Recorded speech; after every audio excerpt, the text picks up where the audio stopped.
I was raised by my dad and my grandparents from my dad's side. My mom had me when she was 20 years old, and she just was not mature. So as soon as she got divorced from my dad, around like I was 2, I think, my dad took over because he was older. He was like 28 when he had me, and then by the time that they got divorced, he was 30. So really took over.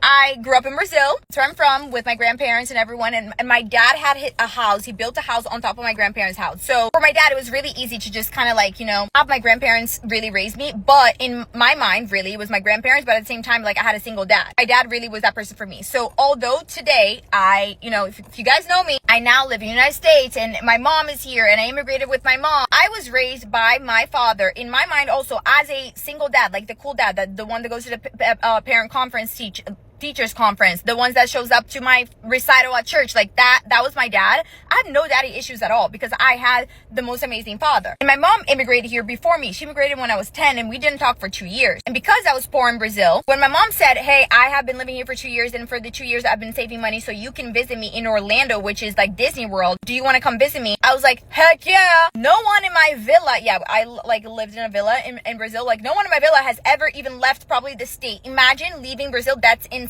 So I decided to come visit for only 15 days. In the middle of the year, you have a 15-day break from school. And because, again, I was poor, I used to go to public school, which meant that the teachers weren't getting paid enough by the government because it was corrupt, which means that they decided to go on strike during that break that I was in the United States. And then I looked at my mom and I'm like, well, we haven't seen each other in 2 years. And by the way, I never had daddy issues growing up. I did have mommy issues. I love that girl. I love that woman. I thought she was the coolest, but I just felt like, and I get it now. I have to be careful when I'm saying these things because I want to give her grace. Homegirl had me when she was 20 years old. Now that I'm older, I give her all the grace in the world. I'm like, oh my gosh, mom, you did better than I probably could have. But at the time, I was kind of like, that girl that's like, oh, my mom, like, she's not like other moms. She's just like partying in here and like has different boyfriends every weekend and like she doesn't care about me and she never shows up, whatever. But again, I was obsessed with her. And then I'm like, I want to spend more time with you. I'm going to go back to Brazil and I'm not going to have school and I'm just going to be home all day. Why don't we hang out for a little bit more? Cancel my plane back. That's what my mom did. She canceled my plane ticket back. And then I stayed here for an extra month. No school for a month when it was only supposed to be 15 days. And then after that, it was 2 months and a half. It got to a point that my mom's like, girl, I have to go back to work.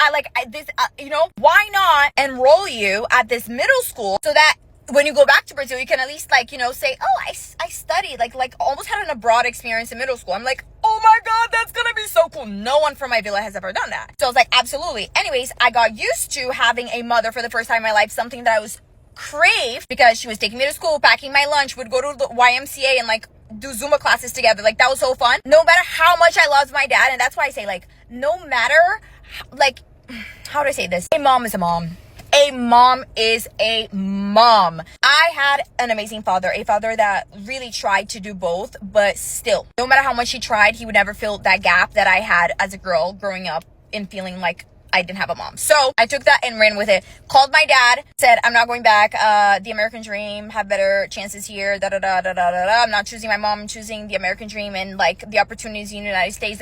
My dad was depressed. He was like, you lied to me. You knew this whole time. I was like, I'm 12. I did not. That's why also I'm so mature because my dad and my parents hate each other. So my mom was like, okay, you want to stay? You call your daddy because I'm not. I'm like, mom, but I'm 12. She's like, I don't care. So then I had to call my dad to have that conversation. And he was like, oh my gosh, how do I tell your grandparents you're the love of their lives? I'm like, listen, I'll tell them whatever. And basically not saying that he's right because obviously he's the adult person, in this interaction. So he should have acted a little bit more mature and not taken so personally and still called and still cared. But obviously we were not that much closer after that, It hurt him too much to call me all the time because he literally raised me for the first 12 years of my life. And then one day I went on vacation for 15 days and I never freaking came back. And for me, same thing. I'm like, my dad is really angry at me. He probably hates me. Like, I'm just going to give him a break. And then to the point, like, I, never really called him that much anymore. Maybe like once a month. And it started to become like once every 2 months. And then maybe once every 3 months. The love was still there though. Like, I still love my father. And now that I'm 26, I'm able to go back and see, oh my gosh, that probably was so hard for him. Like, he lost a kid. Especially when you see the amount of men out there in the world that want nothing to do with their kids. You realize how much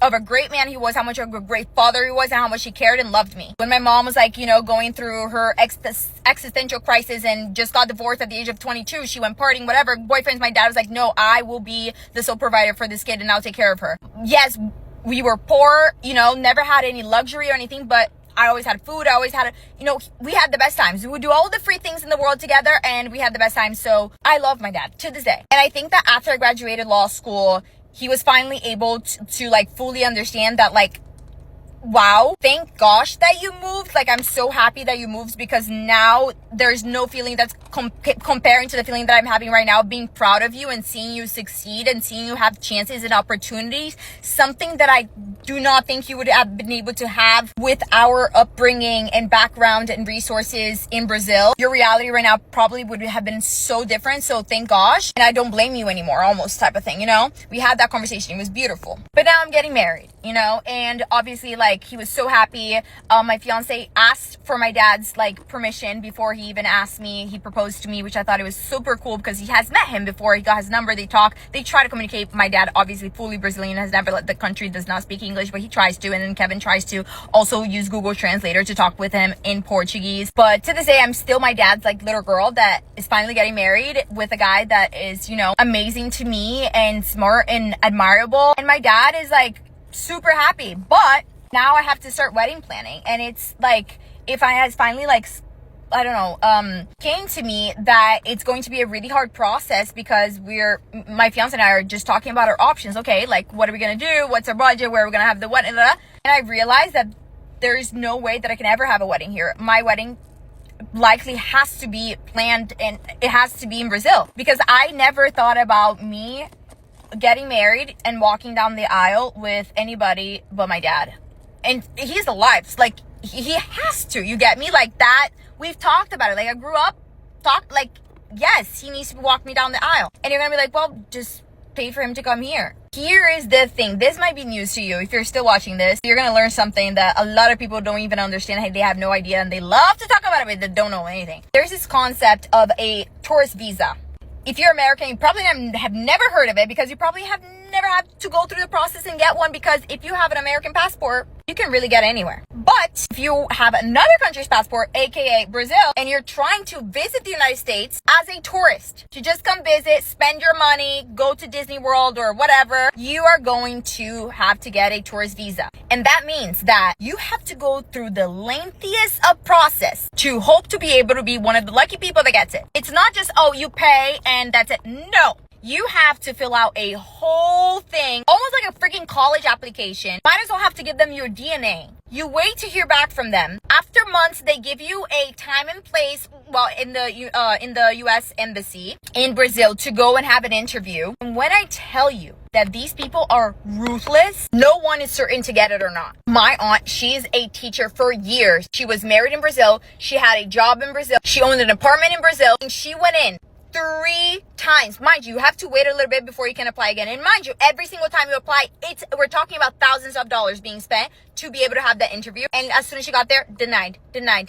Sometimes they ask you a bunch of questions and then denied. Sometimes they just look at you and say, why do you want to visit the United States? And you say, I want to go to Disney World. And they say, denied. Just because. It's the craziest thing in the world. She finally was able to come after she got her European passport, because my great-great-grandma, whatever, she's from Portugal, so she was able to give it to my aunt, and she was able to visit the United States with an European passport. She was denied 3 times. Now, with this administration, forget it. Everyone's getting denied. Influencers, there are millionaires are getting denied to come, because they're like, well, clearly, if you're an influencer, you can work from anywhere. So they are really trying to, on the interview, to figure out if you're going to come with a tourist visa and actually like spend your money and benefit the American people, or if you're going to stay. And I get it. You do need a process like that. But the way that they go about it, so slimy. And for someone like my dad, I hate to say it, but the possibilities and the probability of him actually being approved, close to none. The truth is, you're really only getting approved if you have so much money and you're rich. Poor people, they look at you, they're like, you're poor.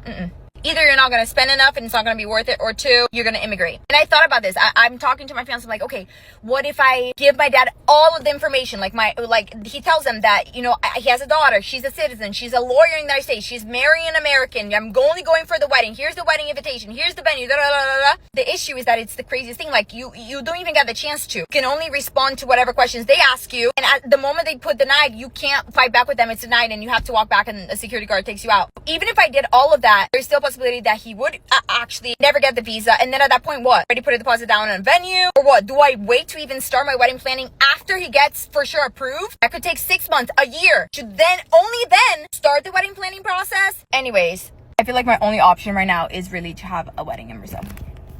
Ugh.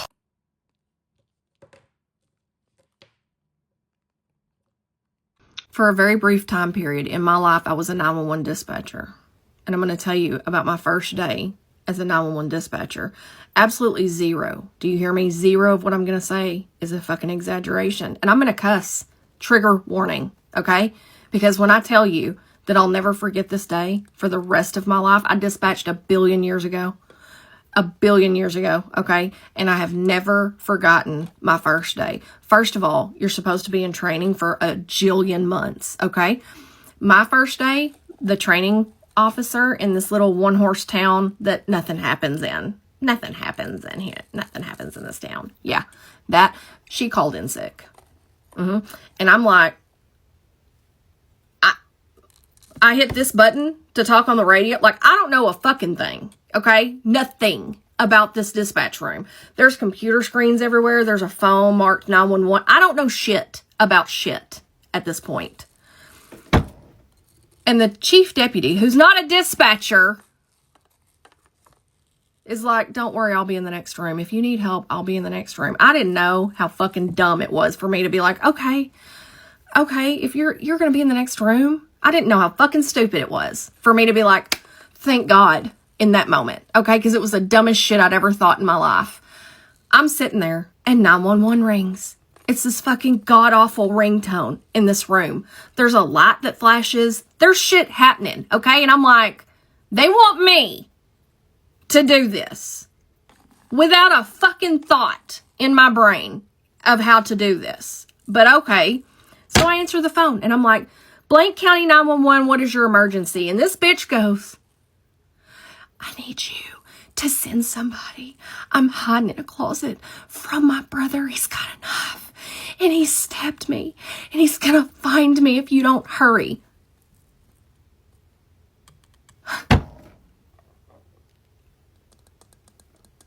Okay. Sure. It's totally fine. There's tears in my eyes. I'm like, this is so fucking my luck. I knew better. God told me to take this fucking job. Now I realize it was Satan and he's fucking laughing.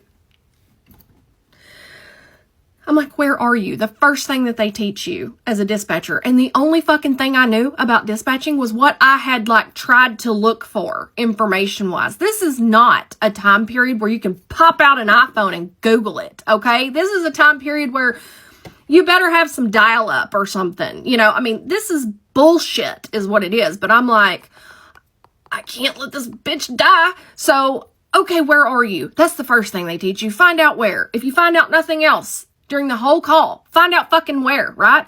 So I'm like, okay, where are you? And she's like, okay, if you go out east on 67, fuck, bitch, fuck. Is it a right or a left coming out of town? You know, I'm on this call fighting for my fucking life. I'm just like, I don't know where this house is. She's saying to go east on a road, not that road east. Go east on a road. I don't know which way is east. I need a right or a left at the McDonald's, honey. Like, wait, back up. My sister is listening to this radio. Like, she's in Scannerland because she works at a body shop. She calls me on my little flip phone, my fucking flip phone that's this size. And she's like, bitch, that's the wrong direction. You're sending them the wrong direction. Okay, autocorrect. So I'm like, guys, it's the other way. It's the other 67. That's my bad. I thought she meant 67 east, but she just meant east on 60s. I'm so sorry. So she's giving me, now the records clerk in this fucking sheriff's office is like, maybe she needs help. The chief is hearing the radio and he's like, because I'm so much help, I'm going to send you the records clerk. So the records clerk comes in and sits down in dispatch next to me with a notepad. She's like, anything I can do to help? And I'm like, I don't fucking know. I don't know what's happening. Did you know shit like this happens in fucking this place? Did you know that shit like this was going to happen today? Like, I'm by myself. I don't know what I'm doing. I don't know what I'm doing. And she's like, okay, calm down. What's the description of the house? Now we think we have them headed the right direction. We just need a description of the house because she doesn't know the house number. She doesn't know the house number. She's hiding in a closet, okay? And I'm picturing in a pool of her own blood, right? She's been stabbed. The clock is running. Like, what the fuck, Jennifer? Do something. And I'm like, I don't know what to do. I don't know what to do. But okay, what does the house look like? What color is the house? Any fucking thing. Is there a truck in the driveway? Whatever. She's like, it's a white house with green trim. And I'm like, a white house with green trim. That's great. Okay, guys. Hey, units, it's a white house with green trim. It's going to be on the right-hand side of the road. And then as soon as she hears me tell them on the radio. And my helper has written down white house, green trim. Okay, what else? She goes, no, I'm sorry. It's a brick house with white trim. And I'm like, it's a what now? Wait, what? So the house is not white with green trim? She's like, no, it's a brick house. It has white trim. I'm sorry. Guys, I think it's a brick house with white trim. The deputy, one of the deputies, he's a dick, by the way. One of the deputies keys up the radio and just goes, County, do we actually have a description? I'm telling you what I'm being told, dude. You come take the call. You're better trained for this than I am. I don't know. She said white house with green trim. Now she's saying brick house with white trim. I don't know, dude. We're in la la land, okay? I am trying not to have a heart attack. I think y'all need EMS on standby for me. For me, okay? EMS should be here for me at this point. Finally, this woman tells me her name. Because she wouldn't earlier in the call. I swear to God, she wouldn't tell me her name. Finally, she slips up. She gives me her name. And one of the lovely female deputy working at the time recognizes her name, knows that she's a regular person, okay? They find her. Do you know what happens when you send police officers to a call where someone is armed, dangerous, has already hurt someone? The victim is hiding from them. They're armed. They're aggressive. Do you know what they show up like? This poor man is in the front yard. He's got his head under the hood of a truck. He's working on this truck. And my guys, plus the troopers of the area, everybody, the game warden, everybody pull up, guns blazing, literally guns drawn on this man. And he looks out from the hood of his truck and he's like, hey guys, what the fuck? What the fuck? You know, he's literally, what the fuck? I am still on the phone with this woman and I'm telling them she's in a closet. She's hiding. She's, waiting. I told her not to leave the closet until an officer comes to get, and then I hear the officer in the background. I'm like, you're going to be okay. I saved your life. I saved your life. Only to find out that she was a patient, that he didn't know she had the phone. He's her brother. He takes care of her. He had no idea she was awake. He had no idea she had a phone.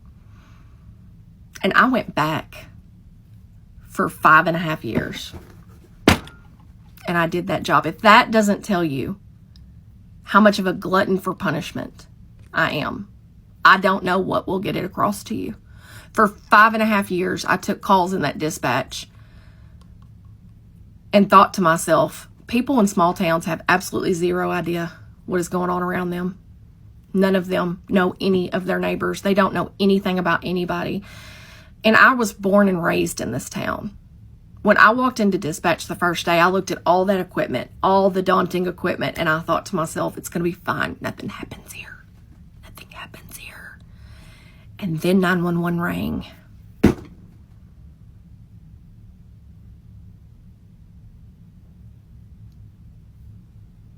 So I'm just going to tell you right now that if I were to tell you just a handful of the calls, some of them are heartbreaking. Some of them were hilarious. Like the time my poor ex-husband, who still works there, is the lieutenant over patrol. Like the time I had to give him a call because a woman was pissed off because her ex-husband was moving out and he tried to take her personal device with him. And they had just put out a policy of you had to put everything out over the radio, everything. And I had to give the shyest sergeant over patrol a call and figure out how to word that. I did it. Y'all don't give dispatchers enough props. You can give them all the props. You're not giving them enough props, I promise you. They live in a world of what the fuck. Let me tell you about the first time I've literally ever been grounded, and the fact that my parents took my tennis rackets away from me for 3 months. And let me just start out by saying, like, their reaction was completely valid. Like, you just have to hear the story. So I've been playing tennis my whole life. Like, it's been my main sport since I was, like, I don't know, 5. And I think I remember around, like, 7th grade, my parents were like, all right, you can either focus on lacrosse or tennis. Like, you have to pick, like, your, like, main sport. And I was like, oh, like, tennis. So, like, that's when things actually started to get serious. I played so much. I was playing in tournaments, like, I was putting in all the time. And so I'd say around 8th grade was like the time I really started to lock in for high school. Like, I was locking in. Or maybe the story took place in 7th grade. I don't really remember. I try to block it out of my mind. But anyway, I was playing in a lot of tournaments. And I played tennis with, like, a lot of my friends. And one of my really good friends, we were like, oh my god, like, let's do a doubles tournament together. So we were begging our parents to do a doubles tournament together and, like, be partners and, like, win the tournament. And we were, like, begging them for so long because we wanted to do it. And then they were, like, finally, like, okay. So they signed us up. So I live in St. Louis, which is, like, a pretty big city. So they have, like, St. Louis hosts a lot of pretty big tennis tournaments. So they signed us up for this, like, USTA, like, if you know tennis, tournament for doubles. So we were, like, practicing together, putting in the work, and this was, like, my first ever doubles tournament. I was like, okay, like, we have to do good. And me and this friend practiced together too. Like, we practiced at the same place, and literally our life was tennis. Like, we were really good. I would say this tournament, like, we could have so done good, if not even won the whole thing. Like, we were pretty good at this age. So here we are walking in, probably in matching outfits, I don't know. We're like, oh my god, like, we're gonna win this thing. And our parents are, like, so proud of us, like, brought chairs to, like, watch us play. So we get called up. They're like, Bennett and Catherine, like, it's time for your match. And, like, we meet our opponents, and they were from out of state, but I don't remember what state. I just know that they came a long way to play in this tournament because it was a really big one. Like, it was a really big tournament. There were so many people from out of state. So we're warming up, and, like, obviously in warm-up, we weren't, like, giving 100%, which was, like, foreshadowing what was about to happen. Like, we were laughing. We were like, oh, like, it's fine. Like, it's just warm-up. Like, we will lock in for the match. And, like, it's time to start the match. And I don't remember a lot about this match because it was, like, a couple years ago. We were, like, 13 at the time. And, oh my god. So we're playing, and I think it just, like, right off the bat, we could not get it together. Like, we were dying laughing during the points because I was playing with one of my best friends who I literally had, like, never played with before. And, like, we were just laughing. We couldn't hit the ball. Oh my god, it was so bad. And, like, I remember one point specifically when it was, like, my friend's turn to serve, and she, like, was dying laughing that she just, like, completely missed it. Like, she didn't even hit the ball. She just, like, completely missed it. And it looked like we had never touched a court, a ball, or a racket. So this one starts getting bad. Like, my friend's parents couldn't make it, so it was just my parents, like, sitting outside the court in their chairs with, like, our opponent's parents too, and they were other parents everywhere, like, watching their kids. And I just remember, like, halfway through our match, we are losing probably, like, 5-0, and I just remember, like, seeing my dad get up and leave, and I was like, that is not good. And my dad is not one to be messed with, like, not one to be messed with. Like, he can get mad. And I was like, I kind of knew what it was about. And so I turned to my friend, and I'm like, we have to lock in. Like, this is not good. Like, my dad just left. Like, he just left. I wasn't for sure if it was about us. I was like, oh, like, maybe, like, he just, like, had to leave. But, like, just in case, I was like, okay, Catherine, like, we actually, like, have to lock in. but we couldn't. We literally couldn't play together. Like, we couldn't play together. So we end up losing the match. Like, I don't even think we got a game. I do not even think we got a game. And so we're, like, walking off the courts, and we, like, shake hands with the opponent, and we're like, good job, and they were like, good game. And then we walk out of the court, and we, like, go to my mom, and she does not say a word. Doesn't say a word. She starts walking to the car. And that's the moment we knew, like, how in trouble we were. And I am sure those girls we played were above and beyond happy. Like, we literally just gave them a free game, free pass into the next round. It was bad. Anyway, so we make it to the car, and I see that my dad is just sitting in the car, and we get in.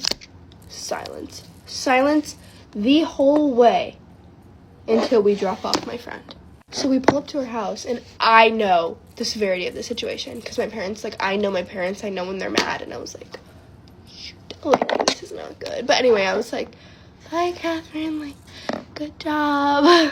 So she gets out of the car, and that's when I start crying, because I know what's about to hit me in this car ride back home. Literally immediately when we pull out of her driveway, the wrath started, and my dad was like, what do you think you're doing today? Like, what happened? We are so disappointed. And I'm saying it calmly, like, I'm pretty sure they were yelling at me. Not pretty sure, I'm sure.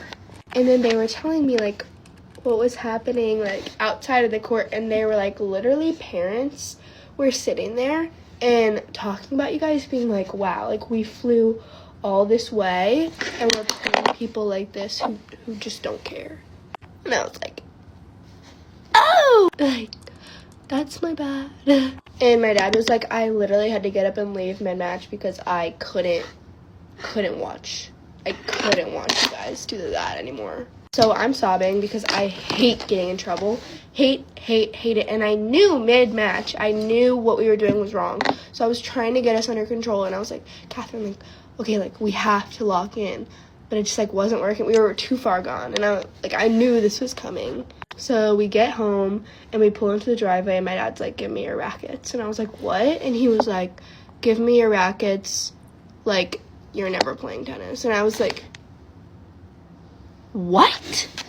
He was like, you need a break, like, you're not wasting time and money on lessons if you're gonna act like that when it comes down to playing. Which, totally valid, like, totally valid. It really taught me a lesson, and that never happened again. But at the time, I was like, 13-year-old self, I was like, are you kidding me? But I didn't dare talk back. I was just crying, and I was like, I'm so sorry. And then, so he takes my rackets, and I go straight up to my room, shut my door, lay in my bed, and I'm just sobbing. Because I never get in trouble. Like, I didn't get in trouble. Like, I was a good kid. And then I remember my mom coming upstairs, like, 20 minutes later, and she was like, it's okay, like, we're just, like, teaching you a lesson. And I was like, okay, but, like, I'm scared. Like, getting in trouble with my dad as a kid was, like, one of the worst things that could happen. I felt like the end of the world. I was like, I'm totally dead. And this was also, like, 8th grade. I'm pretty sure it was 8th grade. And so I knew that, like, that summer I had to lock in if I wanted to make varsity in high school. I was like, this is not the time for this to be happening. Like, I need my rackets. So I actually ended up not doing tennis for probably around 3 months. And then I'd say in, like, June, like, 2 months before high school tryouts was when I finally got my rackets back. And, like, when I finally hit for the first time.